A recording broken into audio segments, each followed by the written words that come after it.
Welcome students, जैसे कि हमने एक टॉपिक डिस्कस किया था इमोशनल ईएमएफ का, तो उसी से रिलेटेड एक प्रॉब्लम सॉल्व करेंगे ताकि हमारा कॉन्सेप्ट मजीद क्लियर हो सके। अब हमारे पास प्रॉब्लम ये है कि a metre rod of length 25 centimetre is moving at a speed of 0.5 metre per second in a direction perpendicular to a 0.25 tesla magnetic field.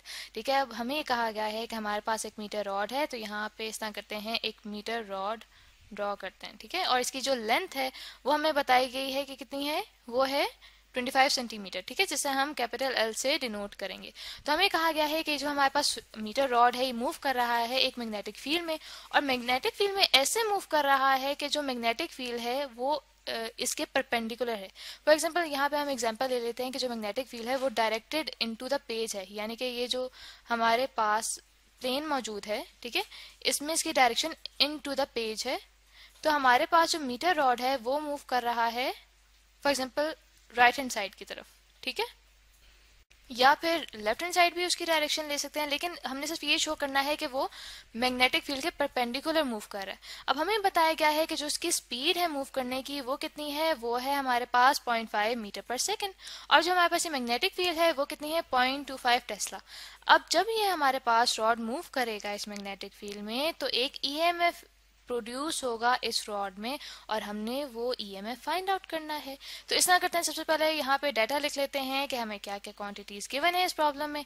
तो स्टूडेंट, सबसे पहले हमें बताया गया है कि ये जो मीटर रॉड है किस स्पीड से मूव कर रहा है, वो स्पीड कितनी है, वो है 0.5 मीटर पर सेकेंड।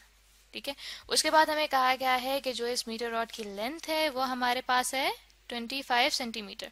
तो स्टूडेंट्स, इस तरह करते हैं कि अपनी कैलकुलेशंस को एक स्टैंडर्ड वे में लाने के लिए जो हमारे पास सेंटीमीटर की यूनिट्स हैं इनको हम मीटर में कन्वर्ट कर देते हैं, जो कि हमारे पास स्टैंडर्ड यूनिट होते हैं लेंथ के। तो हमारे पास 100 सेंटीमीटर इक्वल होते हैं 1 मीटर के। ठीक है, तो 1 सेंटीमीटर किसके इक्वल हो गया, वो इक्वल हो गया 1 डिवाइडेड बाय 100 मीटर के। तो कितने सेंटीमीटर्स को हमने कन्वर्ट करना है, हमने 25 सेंटीमीटर्स को कन्वर्ट करना है।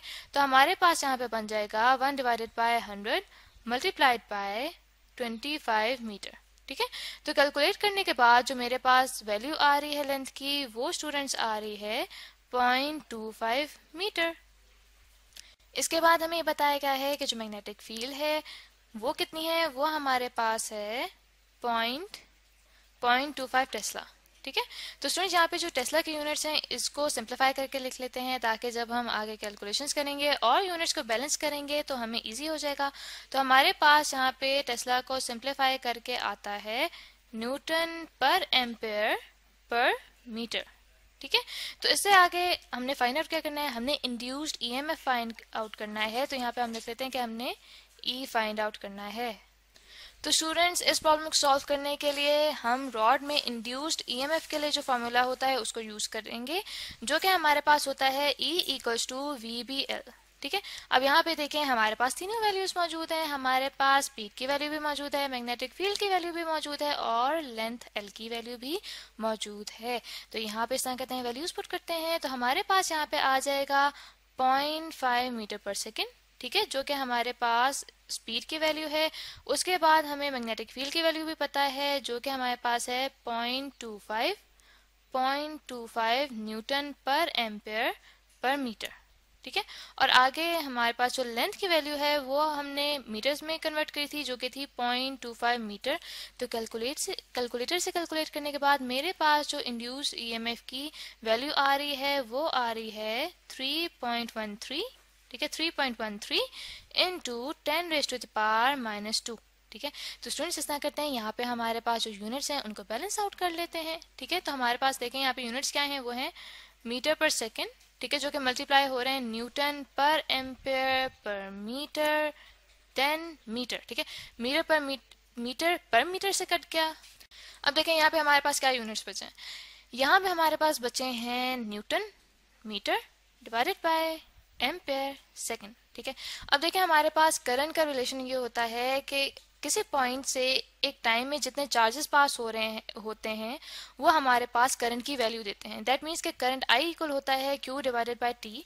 तो इसका मतलब ये हुआ कि एम्पेयर इक्वल होता है कूलम डिवाइडेड बाय सेकेंड के। तो यहाँ पे हमारे पास एम्पेयर सेकेंड इक्वल हो गया कूलम के। तो यहाँ पे दैट मीन्स कि हम लिख सकते हैं कि हमारे पास ये यूनिट्स बन जाएंगे newton metre divided by coulomb. तो स्टूडेंट्स न्यूटन मीटर जो होता है वो हमारे पास इक्वल होता है जाउल के, तो ये यूनिट्स अब हमारे पास बन जाएंगे जाउल पर कूलम के। और यहाँ पे जो जाउल पर कूलम है ये हमारे पास इक्वल आ जाएंगे वोल्ट्स के, क्योंकि जब किसी चार्ज के ऊपर वर्क डन होता है वो इक्वल होता है 1 वोल्ट के। तो यहाँ पे दैट मीन्स कि हमारे पास ईएमएफ की वैल्यू क्या आ रही है 3.13 इंटू 10⁻⁻² वोल्ट्स। तो आई होप स्टूडेंट्स कि आपको प्रॉब्लम अच्छे से समझ आ गया होगा, जिसमें एक मीटर रॉड की मैग्नेटिक फील्ड में मूवमेंट की वजह से जो ईएमएफ प्रोड्यूस हो रहा था हमने उसकी वैल्यू को कैलकुलेट किया है।